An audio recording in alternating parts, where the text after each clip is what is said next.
World war 2 खत्म होने के बाद कोल्ड वॉर अपने पीक पर था। पूरी दुनिया या तो कैपिटलिज्म का हाथ थाम रही थी या कम्युनिज्म को चुनकर आगे बढ़ रही थी। लेकिन इन्हीं दिनों कुछ ऐसे भी देश थे जहां या तो यूएसएसआर या यूएसए ने उसी देश के कुछ एक नेताओं को लेकर पपेट गवर्नमेंट की सरकार बना रखी थी। ऐसा ही एक देश था क्यूबा, जहां अमेरिका के सपोर्ट से फुलजेंशियो बटिस्टा ने कैपिटलिस्ट सरकार बना रखी थी। उन्हीं दिनों देश की जनता के सपोर्ट के साथ फिडेल कैस्ट्रो ने सरकार के खिलाफ जंग छेड़ रखी थी।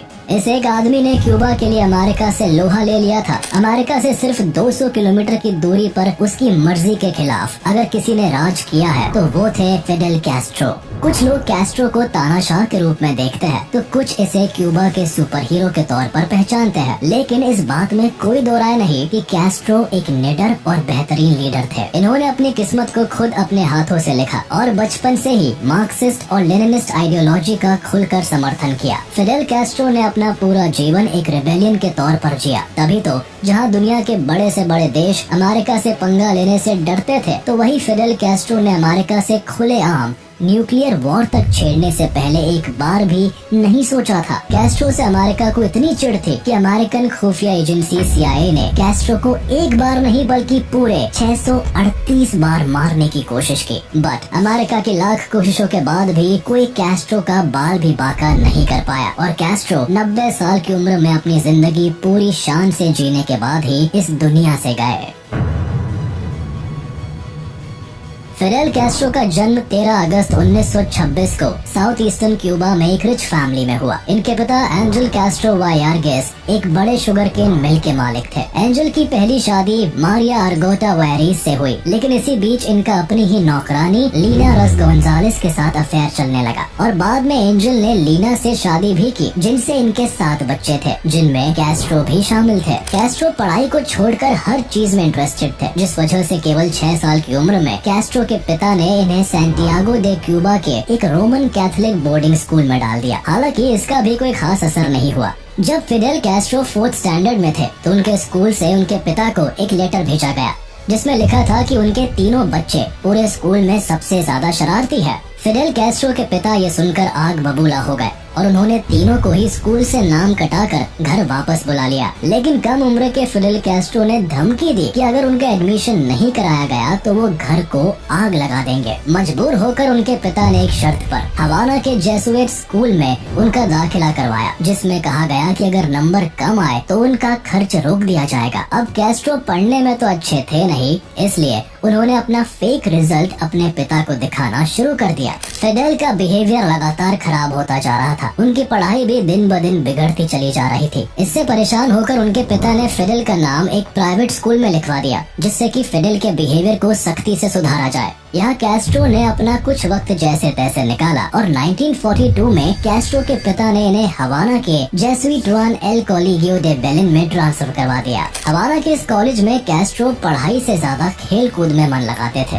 फिडेल का मन पढ़ाई लिखाई में तो लगता नहीं था, लेकिन स्पोर्ट्स में उनकी रुचि बहुत ज्यादा थी। इस सब के अलावा वो लोगों से बातें करने में माहिर था। छोटी उम्र में ही उसने बातचीत करने की कला में महारत हासिल कर ली थी और उसकी बातें काफी इन्फ्लुएंशियल होती थी। कम उम्र में ही फिडेल कैस्ट्रो ने बहुत अच्छी पब्लिक स्पीकिंग स्किल अपने अंदर डेवलप कर ली थी। अब तक कैस्ट्रो को ना ही तो किसी स्कूल में इंटरेस्ट आया था और ना ही किसी सब्जेक्ट में। उनके पिता स्कूल बदलवाते रहे, लेकिन कैस्ट्रो का एक ही हाल रहा। लेकिन कैस्ट्रो की जिंदगी में टर्निंग पॉइंट तब आया जब वो फाइनली यूनिवर्सिटी ऑफ हवाना में लॉ की पढ़ाई करने गए। उन दिनों वहाँ स्टूडेंट्स काफी पॉलिटिकली एक्टिव रहते थे और बहुत सी पॉलिटिकल एक्टिविटीज को गुपचुप तरीकों से अंजाम देते थे। क्यूबा के पॉलिटिक्स में कैस्ट्रो को भी काफी इंटरेस्ट था, तो वो कॉलेज शुरू होने के साथ ही स्टूडेंट्स एक्टिविज्म ग्रुप के मेंबर बन गए। स्टूडेंट्स का ये ग्रुप वायलेंट ट्रिक्स का इस्तेमाल करके देश में रेवोल्यूशन लाना चाहता था। अपनी पॉलिटिक्स पर कमाल की पकड़ और स्पीचेस एंड डिबेट्स में महारत के कारण कैस्ट्रो ने स्टूडेंट्स के बीच काफी जल्दी पॉपुलैरिटी बटोर ली। इसी यूनिवर्सिटी में कैस्ट्रो ने क्यूबा में अमेरिकन इंपीरियलिज्म को लेकर अपनी आवाज बुलंद की और फेडरेशन ऑफ यूनिवर्सिटी, जो कि एक पॉलिटिकल पार्टी थी, उसके चुनाव में स्टूडेंट्स प्रेसिडेंट बनने के लिए ऑनेस्टी, डिसेंसी एंड जस्टिस के नाम पर एक कैंपेन चलाया, जिसमें इन्हें बुरी तरह से हार झेलनी पड़ी। लेकिन कोई भी हार कैस्ट्रो को रोक नहीं पाई। फिडेल कैस्ट्रो का क्यूबा की पॉलिटिक्स में पहला स्टेप तब देखा गया जब क्यूबन प्रेसिडेंट रामोन ग्राउ ने बस का किराया बढ़ा दिया था। अपने साथियों के साथ फिडेल कैस्ट्रो ने प्रेसिडेंट पैलेस तक बढ़ते किराए के खिलाफ प्रोटेस्ट निकाला। पुलिस ने इस प्रोटेस्ट को दबाने के लिए लाठियां बरसाई। स्टूडेंट्स को बुरी तरह पीटा गया। पुलिस के कार्रवाई से फिडेल कैस्ट्रो को भी काफी चोटें आई, लेकिन फिडेल कैस्ट्रो हार मानने वालों में से नहीं थे। उन्होंने अपने और अपने साथियों के ऊपर किए गए अत्याचार को प्रेस के माध्यम से पूरी कंट्री को बताया, जिससे न सिर्फ फिडेल कैस्ट्रो को सिंपैथी मिली बल्कि प्रेसिडेंट रामोन ग्राउ की छवि पर भी असर पड़ा।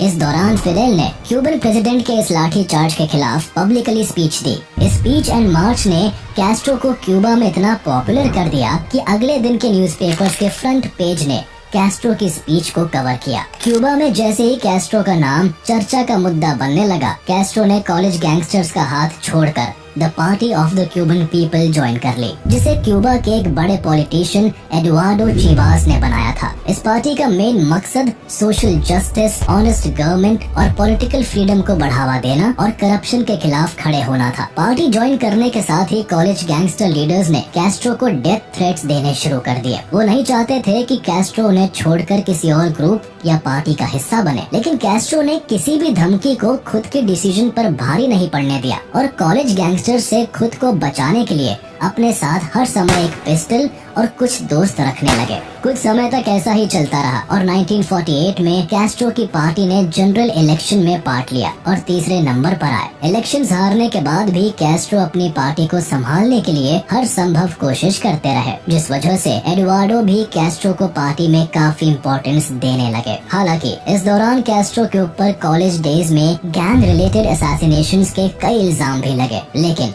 एक भी प्रूफ न हो पाने के कारण ये पार्टी का एक मेन हिस्सा बने रहे। कैस्ट्रो कॉलेज में स्टडी भी कर रहे थे और पूरे लैटिन अमेरिका में हो रहे रेवोल्यूशनरीज एक्टिविटीज में पार्टिसिपेट भी करते रहते थे। इसी दौरान 1947 में कैस्ट्रो कैरेबियाई सेना में शामिल हो गए, जो कैरेबियाई देशों के पॉलिटिकल एक्साइल्स का समूह था, जिसने कैरेबियन कंट्रीज से डिक्टेटर लेड गवर्नमेंट्स को उखाड़ फेंकने की प्लानिंग बनाई थी। जब कैस्ट्रो इस ग्रुप में शामिल हुए, तब ये लोग डोमिनिकन रिपब्लिक के corrupt US ally right wing Rafael Trujillo सरकार के खिलाफ एक मूवमेंट कर रहे थे, जिसके अकॉर्डिंग ये लोग राफेल ट्रूजिलो सरकार को डोमिनिकन रिपब्लिक से हमेशा के लिए उखाड़ फेंक देना चाहते थे। डोमिनिकन रिपब्लिक की यूनिवर्सिटी कमिटी फॉर डेमोक्रेसी के पास अपनी खुद की अराउंड 12,000 रेवोल्यूशनरी ट्रूप्स की एक फोर्स भी थी, जिसमें मोस्टली क्यूबन्स और एक्साइल्ड डोमिनिकन्स थे। इस मूवमेंट को फिडेल ने लीड किया और इन एक्साइल लोगों को 2 महीने तक पैरामिलिट्री ट्रेनिंग भी दी गई, लेकिन तब तक डोमिनिकन के हेड ट्रूजिलो को किसी तरह से इस इन्वेजन का पता लग गया और उसने यूएस से मिलिट्री सपोर्ट की मांग की। इसके बाद फिडेल और इनकी रेवोल्यूशनरीज साथी को बड़ी हार और बेइज्जती का सामना करना पड़ा। कुछ स्टूडेंट्स को अपनी जान भी गंवानी पड़ी। इस अनसक्सेसफुल अभियान के बाद कैस्ट्रो ने दोबारा हवाना का रुख किया और स्टूडेंट्स की मौत के खिलाफ कई प्रोटेस्ट स्टार्ट कर दिए। यहाँ पहुंचकर कैस्ट्रो ने क्यूबा में हो रहे सोशल एंड इकोनॉमिक इनइक्वालिटी पर खुलकर अपने विचार लोगों तक पहुंचाए। इस इंसिडेंट के बाद अप्रैल 1948 में कैस्ट्रो ने बोगोटा, कोलंबिया में एक क्यूबन स्टूडेंट ग्रुप को लीड किया, जिसे अर्जेंटीना गवर्नमेंट स्पॉन्सर कर रही थी।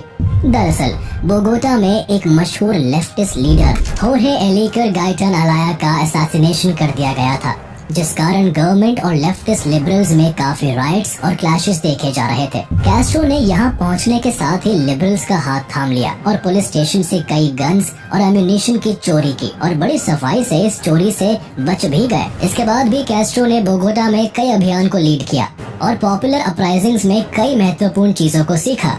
इसी साल अक्टूबर 1948 में कैस्ट्रो क्यूबा के एक अमीर खानदान की बेटी और अपने साथी स्टूडेंट मिर्ता डियाज बालार्ड से शादी करके क्यूबा के एलीट ग्रुप्स का हिस्सा बन गए। कैस्ट्रो और मिर्ता की लव मैरिज हुई थी, जिसमें दोनों साइड की फैमिलीज इस शादी के खिलाफ थी। फिर भी कैस्ट्रो के फादर इन लॉ ने कैस्ट्रो को कई हजार डॉलर्स दिए और करीब 3 महीने तक न्यूयॉर्क सिटी में हनीमून का इंतजाम भी करवाया। न्यूयॉर्क में रहने के साथ ही कैस्ट्रो ने इंग्लिश भाषा को भी सीखा। इसी समय कैस्ट्रो ने Marxist Karl Marx, Friedrich Engels और व्लादिमीर लेनिन की राइटिंग्स को इतना पढ़ा कि धीरे धीरे कैस्ट्रो पूरी तरह से लेफ्टिस्ट में तब्दील हो गए। सितंबर 1949 में मिर्ता ने एक बेटे को जन्म दिया जिसे फिडेलिटो का नाम मिला। फिडेलिटो के जन्म के बाद कैस्ट्रो का परिवार हवाना के एक बड़े फ्लैट में शिफ्ट हो गया, लेकिन बेटे के जन्म के बाद भी कैस्ट्रो ने रिस्क लेना बंद नहीं किया। शहर में होने वाली पॉलिटिक्स में कैस्ट्रो लगातार एक्टिव रहे और कई स्टूडेंट्स मूवमेंट्स को लॉन्च किया। इस मूवमेंट का मेन मकसद यूनिवर्सिटीज के वायलेंट गैंग्स को रोकना और कंट्रोल में लाना था। अब ऐसा नहीं था कि गवर्नमेंट इन गैंग्स को रोक नहीं पा रही थी, बल्कि गवर्नमेंट खुद इन गैंग्स से अपने फायदे के लिए सीक्रेटली डील करती थी और इन्हें फंड भी करती थी। कैस्ट्रो को जैसे ही गवर्नमेंट के इस काले कारनामे के बारे में पता चला, उसने तुरंत 13 नवंबर 1949 को सरकार के पूरे कारनामे को अपनी स्पीच से लोगों तक पहुंचाना स्टार्ट कर दिया। कैस्ट्रो के स्पीच ने नेशनल प्रेस को काफी अट्रैक्ट किया, जिस कारण गैंग्स ने कैस्ट्रो से बदला लेने की ठान ली, जिस वजह से कैस्ट्रो ने छुपना ही ठीक समझा। कभी यूएस तो कभी कंट्री साइड छिपते छुपाते सितंबर 1950 में finally Castro doctor of law में अपनी ग्रेजुएशन पूरी करके लॉ प्रैक्टिस में लग जाते हैं और रिफॉर्मिस्ट क्यूबन पीपल्स पार्टी के मेंबर बन जाते हैं। इस पार्टी के थ्रू कैस्ट्रो को हवाना डिस्ट्रिक्ट से अपकमिंग जून 1952 इलेक्शंस के लिए हाउस ऑफ रिप्रेजेंटेटिव्स का कैंडिडेट चुना जाता है। लेकिन सालों की मेहनत करने के बाद 1952 में जब इलेक्शंस लड़ने की बारी आती है तो जनरल फुल्जेंशियो बटिस्टा एक सक्सेसफुल coup करके गवर्नमेंट को ओवरथ्रो कर देते हैं और इलेक्शंस कैंसिल हो जाते हैं। इलेक्शंस कैंसिल होते देख कैस्ट्रो आग बबूला हो उठते हैं और बटिस्टा सरकार की डिक्टेटरशिप को खत्म करने के लिए हर एक कोशिश में जुट जाते हैं। सबसे पहले कैस्ट्रो लीगल तरह से सारी सिचुएशन को हैंडल करते हैं, लेकिन जब इस सब का बटिस्टा डिक्टेटरशिप पर कोई खास असर नहीं होता तो वो 1953 में एक अंडरग्राउंड रेबेल फोर्स बना लेते हैं, जिसके बाद 26 जुलाई 1953 के सुबह को कैस्ट्रो अपने भाई राउल और लगभग 160 हथियारबंद लोगों के साथ क्यूबा के second largest military base Moncada military barracks पर हमला कर देते हैं, इस सोच के साथ कि शायद इस अटैक से बटिस्टा की डिक्टेटरशिप के खिलाफ अपराइजिंग तेज हो जाएगी। लेकिन असल में होता कुछ उल्टा ही है। इस अटैक में कैस्ट्रो के 60 लोग मारे जाते हैं और कैस्ट्रो और राउल को अरेस्ट कर लिया जाता है, जिसके बाद कैस्ट्रो को 15 साल की जेल की सजा सुनाई जाती है। हालांकि सालों बाद लोगों का सपोर्ट पाने के लिए बटिस्टा सरकार कैस्ट्रो और उसके भाई राउल को एक पॉलिटिकल एमनेस्टी के तौर पर छोड़ देती है।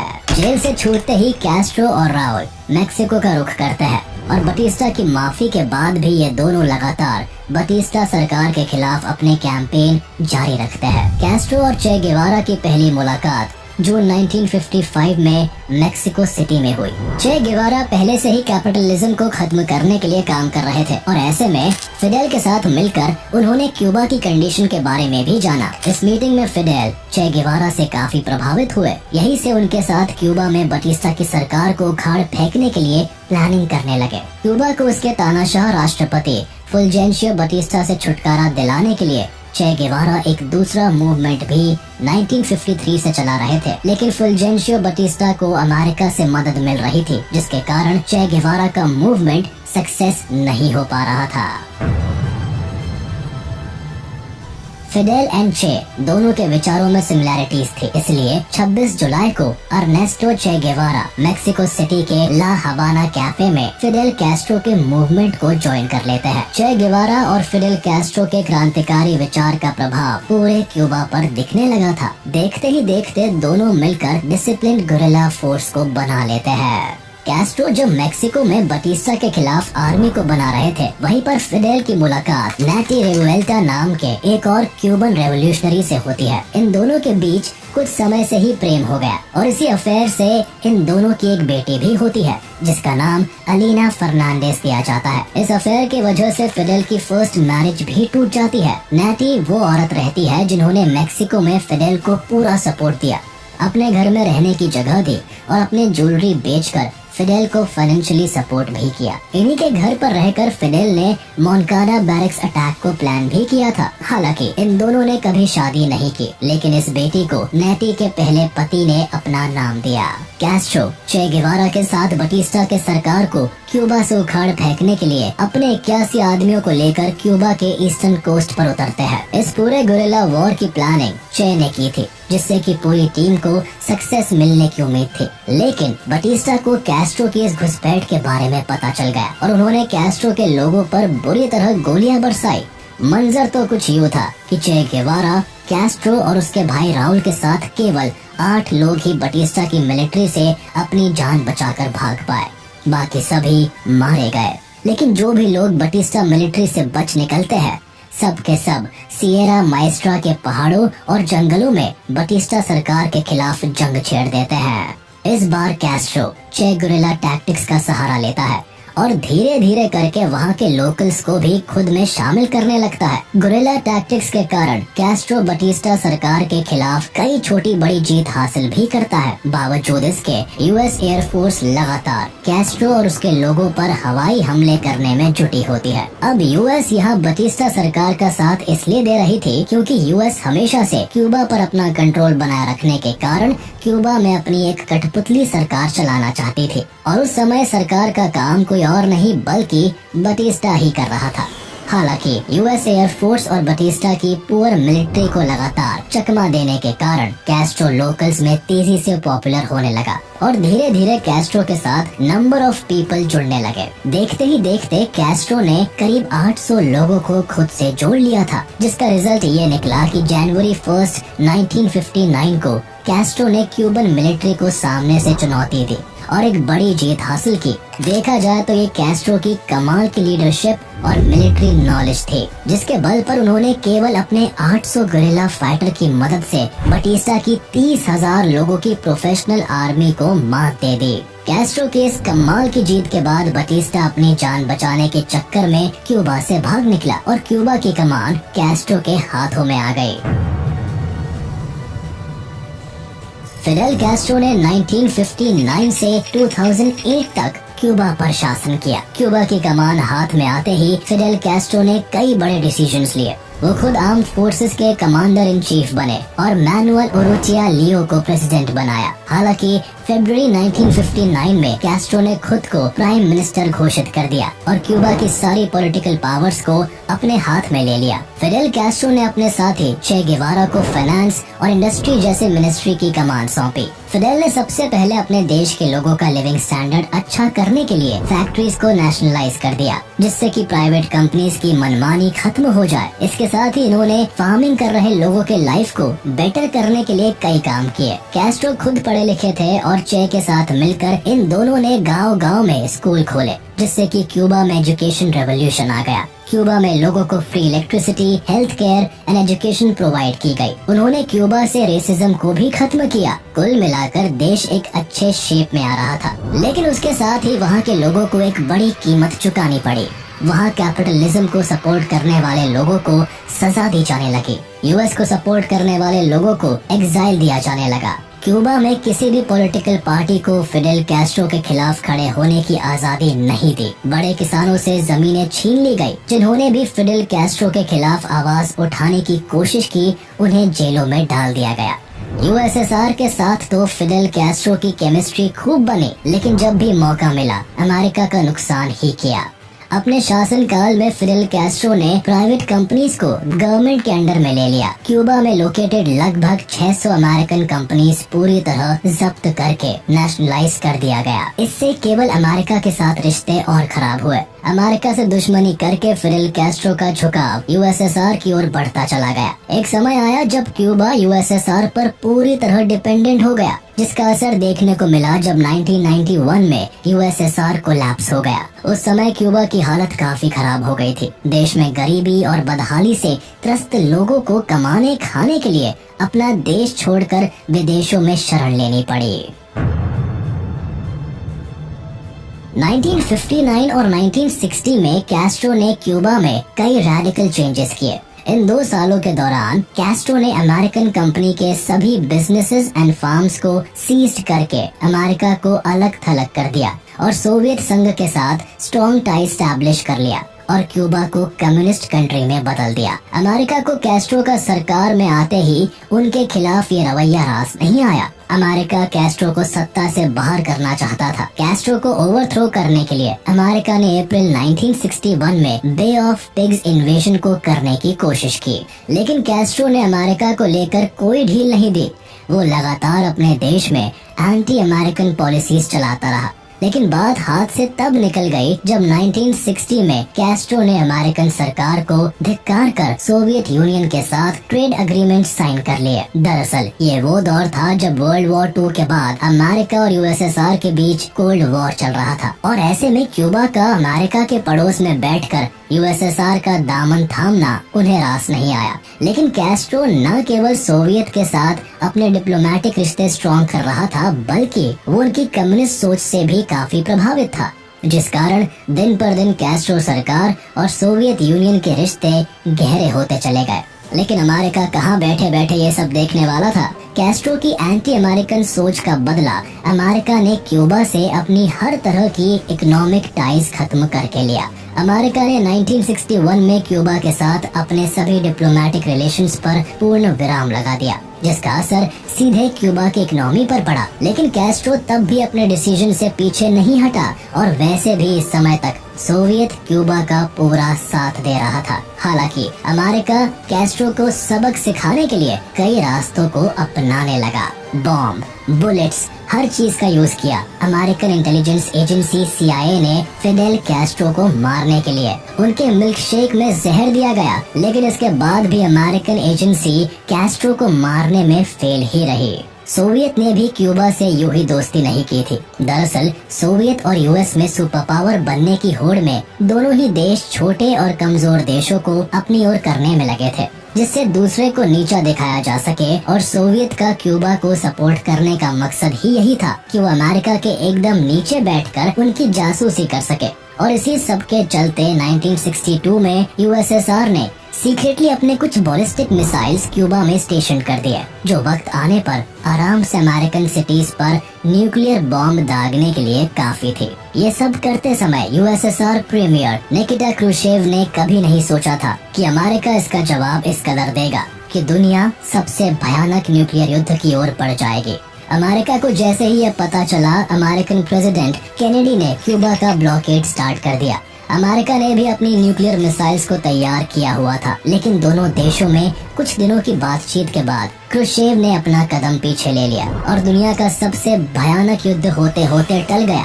कैस्ट्रो यूएसएसआर के पीछे हटने के डिसीजन से बिल्कुल खुश नहीं था, लेकिन फिर भी कैस्ट्रो ने यूएसएसआर के डिसीजन को अपनाया और अपनी सरकार को बेहतर तरह से चलाने पर ध्यान देने लगा। कैस्ट्रो ने अपने देश में वन पार्टी सिस्टम लागू कर दिया, जिससे वो पूरी तरह से एक डिक्टेटर के रूप में क्यूबा के सभी पॉलिटिकल, इकोनॉमिक और कल्चरल राइट्स को अपने हक में ले सके। कैस्ट्रो ने सभी ऑपोजिशन पार्टीज और उसके खिलाफ बोलने वालों को खत्म करना शुरू कर दिया, जिस वजह से क्यूबा के लोगों को कैस्ट्रो सरकार के आ जाने से ठगा हुआ महसूस होने लगा और वो यूएस में जाकर शिफ्ट होने लगे। हालांकि कैस्ट्रो ने इसी समय अपने देश में सोशल सर्विस भी स्टार्ट कर दी और जनता को फ्री में एजुकेशन और हेल्थ सर्विसेज प्रोवाइड की। इसके साथ ही क्यूबा के हर एक इंसान से एम्प्लॉयमेंट का भी वादा किया गया।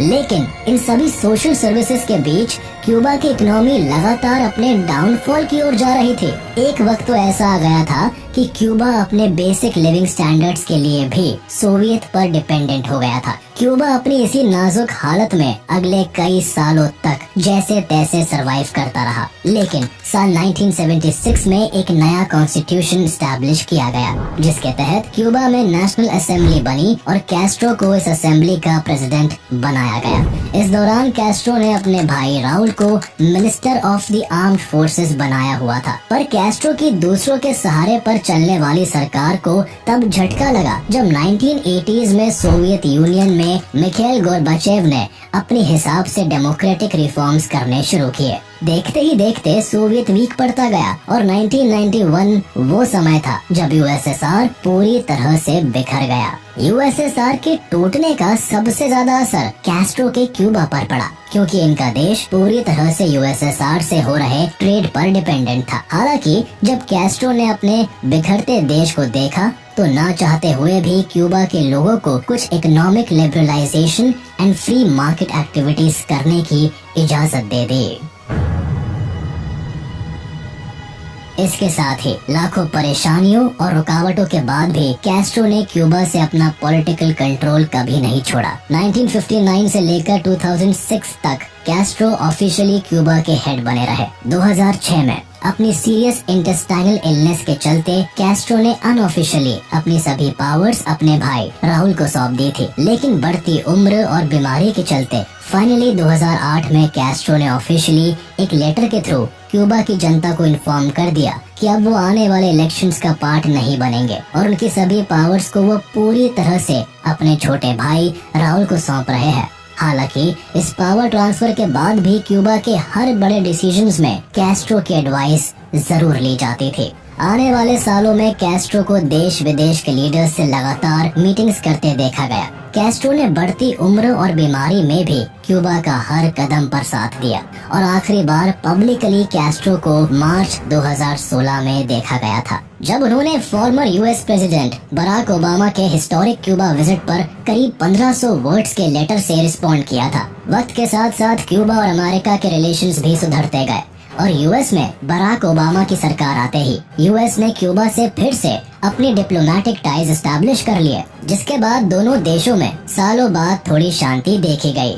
आज के समय भी कैस्ट्रो को उनके एरा का मोस्ट कंट्रोवर्शियल पॉलिटिकल लीडर माना जाता है। कैस्ट्रो अपनी पूरी लाइफ टाइम के दौरान किसी के लिए इंस्पिरेशन बने तो किसी के लिए नफरत, लेकिन ये कैस्ट्रो की क्षमता ही है जिसने उन्हें उनके एनिमीज की नजरों में भी एक टावरिंग फिगर बना दिया, जिसने एक छोटे से कैरिबियन आइलैंड को वर्ल्ड अफेयर्स का एक इम्पोर्टेंट पार्ट बना दिया। इसके बाद जब कैस्ट्रो ने 90 साल की उम्र को पार किया तो वो जान गए थे कि अब जल्द ही वो इस दुनिया को अलविदा कहने वाले हैं, जिस कारण मरने से पहले ही उन्होंने अपनी सभी पार्टी मेंबर्स को उनके कम्युनिस्ट क्यूबा विजन को जिंदा रखने की इच्छा जाहिर की, जिसके बाद 25 नवंबर 2016 को कैस्ट्रो ने हवाना में अपनी आखिरी सांसें ली। हमें उम्मीद है कि आपको हमारा ये वीडियो पसंद आया होगा। आगे हम और भी ऐसे ही ज्ञानवर्धक वीडियोस आपके लिए लाते रहेंगे। तब तक के लिए हमारा वीडियो लाइक कर दे और ऐसे ही इंटरेस्टिंग वीडियोस के लिए इसे सब्सक्राइब कर ले।